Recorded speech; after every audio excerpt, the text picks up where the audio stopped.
80% of organizations conducting business process management projects will experience an internal rate of return better than 15%. That's according to a survey conducted last year by Gartner.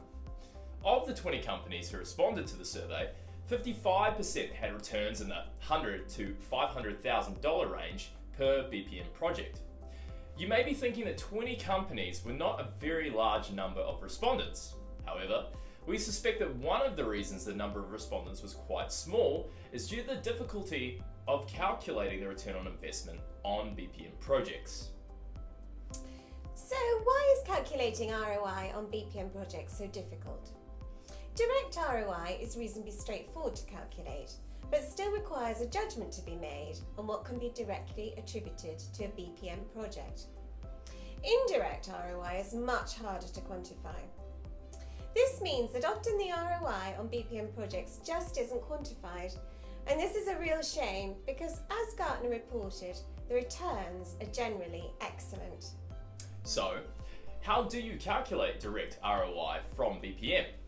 To calculate the direct ROI on any given BPM project, the cost of the BPM project is compared with any cost savings made or increases in profit. Let's go through the steps to determine the cost of a BPM project. Firstly, the cost of the project needs to be calculated. This is pretty straightforward. It of course includes external costs for the BPM software system, both initial and ongoing, the cost of external consultancy, and training services purchased to support the project. It also includes the cost of any internal resource used on the project. This will mostly be the time people need to spend on the project, not only those in the BPM or process improvement teams, but the time of the subject matter experts and the time of anyone else connected with the project, such as the leadership team and marketing. Calculating the cost of time requires a judgment to be made on how any given employee's time is costed. Most organisations have already agreed hourly charging rates for differing bands of employees, taking into account gross salary and an overhead charge. If yours hasn't, don't make this too complicated. Just calculate 3 cost bands for junior, senior and middle salaried employees based on average gross, including employer's NI, salary, and a sensible overhead charge for each band. But how do you determine cost savings made or increases in profit? Generally, calculating direct cost savings and increases in profit is reasonably straightforward to calculate.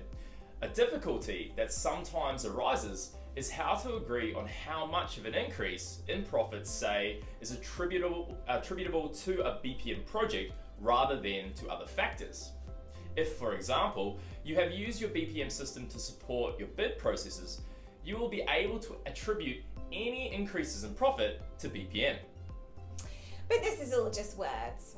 How about a real example of BPM return on investment in action? Taking a BPM approach using the Triesta platform, Interserve developed a mobilisation tool specifically to ensure that new business is won and delivered to a reliable margin whilst delivering a better service to Interserve's customers.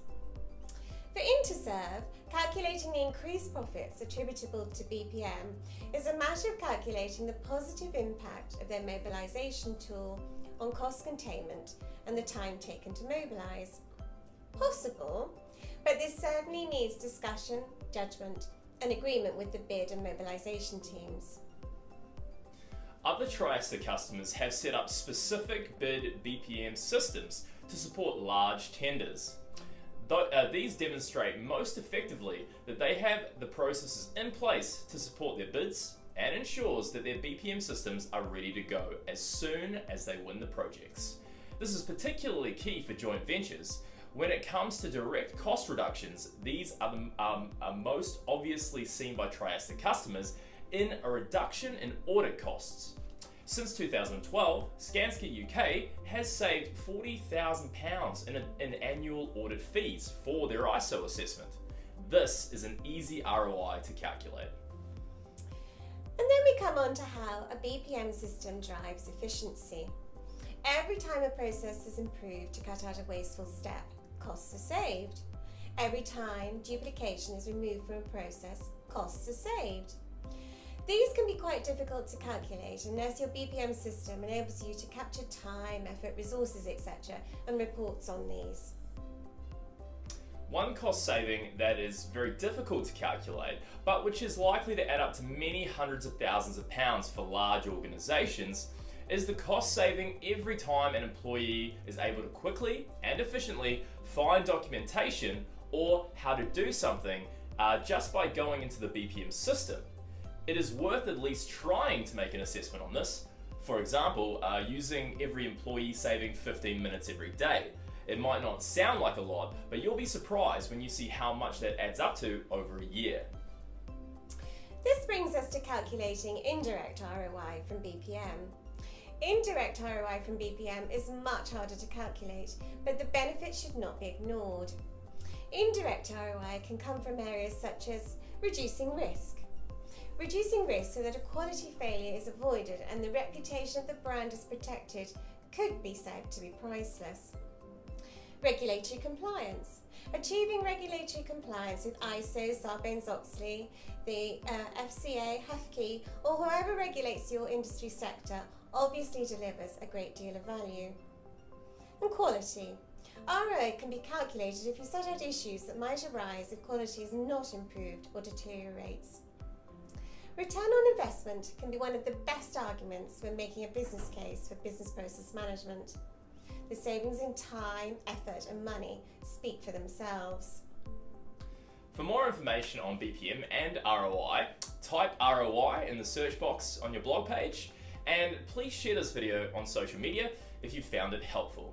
As always, thank you very much for watching. Thank you.